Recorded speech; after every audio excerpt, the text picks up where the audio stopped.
Job 3-ാം അധ്യായം. ജോബിൻ്റെ പരാതി. അതിനുശേഷം ജോബ് സംസാരിച്ചു. ജനിച്ച ദിവസത്തെ ശപിച്ചുകൊണ്ട് അവൻ പറഞ്ഞു, ഞാൻ ജനിച്ച ദിവസം ശപിക്കപ്പെടട്ടെ. ഒരാൺകുട്ടി രൂപം കൊണ്ടിരിക്കുന്നു എന്ന് പറഞ്ഞ രാത്രി ശപിക്കപ്പെടട്ടെ.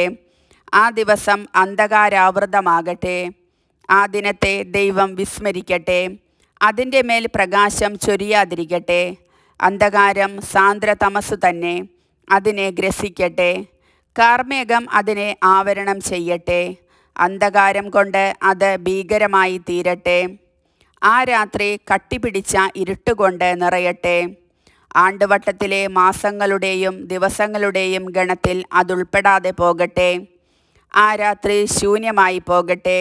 അതിൽ നിന്ന് ആനന്ദാരവം ഉയരാതിരിക്കട്ടെ. ലെവിയാഥനെ ഇളക്കിവിടാൻ കഴിവുള്ളവർ അതിനെ ശപിക്കട്ടെ. അതിൻ്റെ പ്രഭാത നക്ഷത്രങ്ങൾ ഇരുണ്ടു പോകട്ടെ. പ്രകാശത്തിനു വേണ്ടിയുള്ള അതിൻ്റെ അഭിലാഷം പാഴായി പോകട്ടെ. പ്രഭാതം വിടരുന്നത് കാണാതിരിക്കട്ടെ. അമ്മയുടെ ഉദരം അടച്ച് അത് എൻ്റെ ജനനം തടഞ്ഞില്ല. എൻ്റെ കൺമുൻപിൽ നിന്ന് ദുരിതങ്ങളെ മറച്ചില്ല. ജനിച്ചയുടനെ ഞാൻ മരിക്കാഞ്ഞതെന്ത്? അമ്മയുടെ ഉദരത്തിൽ നിന്ന് പുറത്തു വന്നയുടനെ എന്തുകൊണ്ട് എൻ്റെ ജീവിതം അവസാനിച്ചില്ല? എൻ്റെ അമ്മ എന്തിന് എന്നെ മടിയിൽ കിടത്തി ഓമനിച്ചു? എന്തിനെന്നെ പാലൂട്ടി വളർത്തി? ഞാൻ നിദ്രയണഞ്ഞ് ശാന്തി അനുഭവിക്കുമായിരുന്നല്ലോ. നഷ്ടനഗരങ്ങൾ പുനരുദ്ധരിച്ച രാജാക്കന്മാരെയും അവരുടെ ഉപദേഷ്ടാക്കളെയും പോലെ തങ്ങളുടെ കൊട്ടാരങ്ങൾ സ്വർണവും വെള്ളിയും കൊണ്ട് നിറച്ച പ്രഭുക്കന്മാരെ പോലെ ഞാൻ ശാന്തനായി ശയിക്കുമായിരുന്നല്ലോ. പ്രകാശം നുകരാൻ ഇടകിട്ടാതെ മാതൃഗർഭത്തിൽ വച്ച് മരിച്ച ശിശുക്കളുടെ ഗണത്തിൽ ഞാൻ ഉൾപ്പെടാഞ്ഞതെന്തുകൊണ്ട്?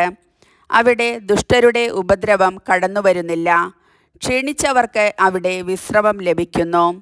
തടവുകാർ പോലും അവിടെ സ്വസ്ഥതയനുഭവിക്കുന്നു. മേലാളന്മാരുടെ ആജ്ഞാസ്വരം അവരെ അലട്ടുന്നില്ല. ചെറിയവരും വലിയവരും അവിടെയുണ്ട്. അടിമ യജമാനനിൽ നിന്ന് മോചനം നേടിയിരിക്കുന്നു. കഷ്ടപ്പെടുന്നവന് എന്തിനു പ്രകാശം? തപ്തഹൃദയന് എന്തിനു ജീവിതം? അവൻ മരണത്തെ തീവ്രമായി വാഞ്ചിക്കുന്നു. അത് വന്നണയുന്നില്ല. നിധി തേടുന്നവനേക്കാൾ ശ്രദ്ധയോടെ അവൻ മരണം അന്വേഷിക്കുന്നു. ശവകുടീരം പ്രാപിക്കുമ്പോൾ അവർ അത്യധികം ആനന്ദിക്കുന്നു. വഴി കാണാത്തവന് ദൈവം വഴിയടച്ചവന് വെളിച്ചം എന്തിനാണ്? നെടുവീർപ്പുകളാണ് എൻ്റെ ഭക്ഷണം. ജലപ്രവാഹം പോലെ ഞാൻ നിരന്തരം ഞരങ്ങുന്നു. ഞാൻ ഭയപ്പെട്ടിരുന്നത് എൻ്റെ മേൽ പതിച്ചിരിക്കുന്നു. ഞാൻ അസ്വസ്ഥനും ആശ്വാസരഹിതനുമാണ്. എനിക്ക് വിശ്രമമില്ല. ദുരിതങ്ങൾ വന്നുകൊണ്ടിരിക്കുന്നു. കർത്താവിൻ്റെ വചനം.